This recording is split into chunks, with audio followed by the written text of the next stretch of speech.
শাহিন ভাই আমাদের আজকের অতিথি বক্তব্য দিয়ে গেছেন। সবার নাম মল্লিক মঈনুদ্দিন সুহেল স্যার থেকে শুরু করে আনসারউদ্দিন ভাই, সাবেক চেয়ারম্যান ফারুক ভাই সহ আমাদের জগন্নাথপুরের নেতৃবৃন্দ যারা আছেন সবাই। আমি যদি নেই সবার তাহলে অনেক সময় চলে যাবে।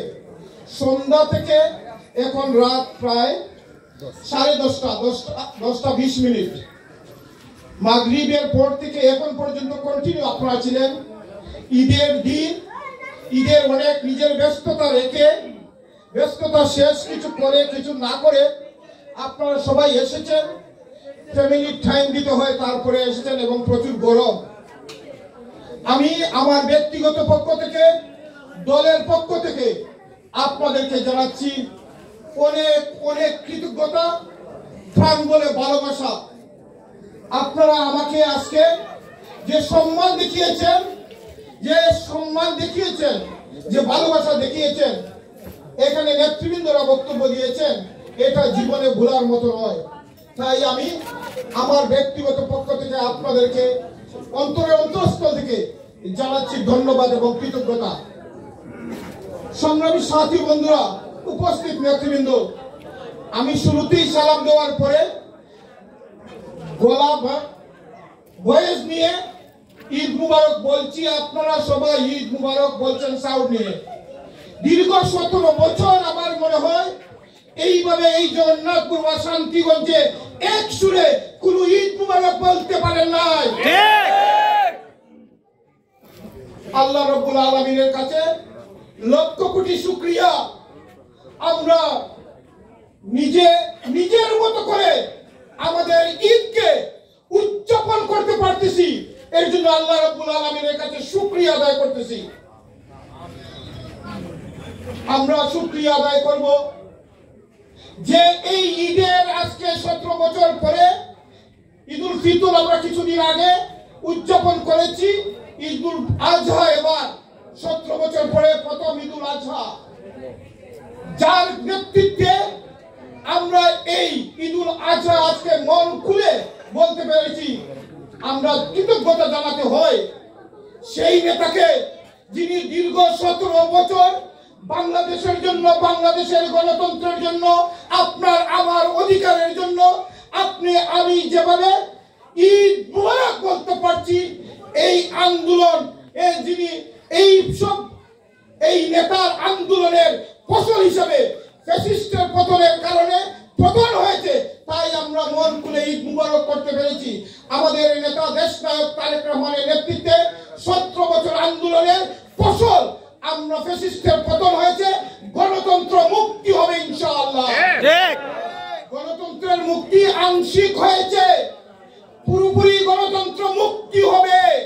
মুক্তির জন্য বাংলাদেশের মানুষ, জগন্নাথপুর শান্তিগঞ্জের মানুষ, দক্ষিণ সুনামগঞ্জ জগন্নাথপুরের মানুষ অধীর আগ্রহে বসে আছে একটি অবাধ, সুষ্ঠু, নিরপেক্ষ ভোটের জন্য, একটি গণতান্ত্রিক সরকারের জন্য। যারা আপনার আমার ভোটে যারা নির্বাচিত হবে, সেদিনই হবে প্রকৃত গণতন্ত্র পূর্ণ উদ্ধার।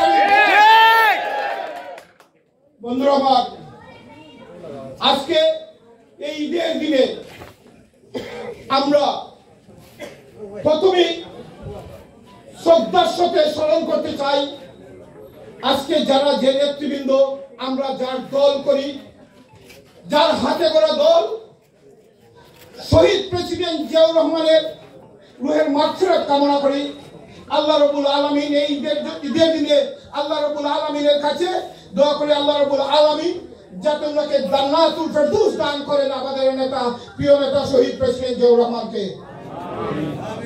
ঈদের দিন দোয়া করি বাংলাদেশের জন্য, বাংলাদেশের গণতন্ত্রের জন্য। দীর্ঘদিন যিনি অসুস্থ অবস্থায়ও আন্দোলন করেছেন, 1 মিনিটের জন্য আপোষ করেন নাই জালিমের বিরুদ্ধে, ফ্যাসিস্টের বিরুদ্ধে, মা বেগম খালেদা জিয়ার সুস্থতার জন্য আমরা দোয়া করি। আমরা দোয়া করব আগামীর রাষ্ট্রনায়ক, যিনি দীর্ঘ 17 বছর প্রবাসে থেকেও এই বাংলাদেশের জন্য, বাংলাদেশের গণতন্ত্রের জন্য আন্দোলন করে ফ্যাসিস্টের পতন হয়েছে, যার নেতৃত্বে আমাদের প্রিয় নেতা, যার অপেক্ষায় বাংলাদেশ, তারেক রহমানের জন্য আমরা দোয়া করব আল্লাহ রাব্বুল আলামিন সুস্থ অবস্থায় যত দ্রুত সময়ের মধ্যে বাংলাদেশে এসে বাংলাদেশের একটি গণতান্ত্রিক নির্বাচনে অংশগ্রহণ করে এবং গণতান্ত্রিক সরকারের প্রধানমন্ত্রী হবেন দেশনায়ক তারেক রহমান ইনশাআল্লাহ। বন্ধুরা আমার, আজকে বক্তব্যের দিন নয়, আজকে ঈদের দিন। আমরা ঈদ যেভাবে উদযাপন করেছি মন খুলে, আমরা গত কিছুদিন আগে যে লাস্ট রোজার মাসে আমরা এই প্রত্যেকটি ইউনিয়নে এই শান্তিগঞ্জের ফারুক ভাইয়ের নেতৃত্বে, আনসার ভাইয়ের নেতৃত্বে, জালাল সাহেবের নেতৃত্বে, আমিন, এই সাগর চেয়ারম্যান সহ তাদের নেতৃত্বে আমরা প্রত্যেকটি ইউনিয়নে ইফতার পার্টি করেছি। এর আগে কোনোদিন দীর্ঘ 17 বছর এইভাবে ইফতার পার্টি হয় নাই। একইভাবে জগন্নাথপুরে আবু হুরায়রা সাদ মাস্টার, জিয়াউর শাহীন, আমাদের ভারপ্রাপ্ত সভাপতি মুকিত মামু সহ জামাল উদ্দিন, মঈনুদ্দিন সিয়াদ সাহেব, তাদের নেতৃত্বে আমরাও ইফতার পার্টি করেছি। দীর্ঘদিন ইফতার পার্টি করা যায় নাই। ঠিক, আমরা সেদিন বলেছিলাম, আগামী ঈদের সামনে রেখে আমি লন্ডনে গিয়েছিলাম, আগামী ঈদ আপনাদের সামনে করব, আমি কথা দিয়েছিলাম। গতকালকে আমি আমার নেতার সাথে লন্ডনে ঈদের জামাত পরে আপনাদেরকে কথা দিয়েছিলাম বিদায়, ঈদের জামাত পরে সোজা এয়ারপোর্টে গিয়ে আমি ঈদের দিন আপনাদের কাছে উপস্থিত হয়েছি। আমাদের কোন নেতা আছে? আরে কোন নেতা? কসর ভাই। আমি আজকে একটি দোয়া করার জন্য আপনাদেরকে অনুরোধ করব, যাতে আল্লাহ রাব্বুল আলামিন কবুল করেন। আমি চাই জীবনে যতদিন বেঁচে থাকি ততদিন যেন এই দক্ষিণ সুনামগঞ্জ জগন্নাথপুরে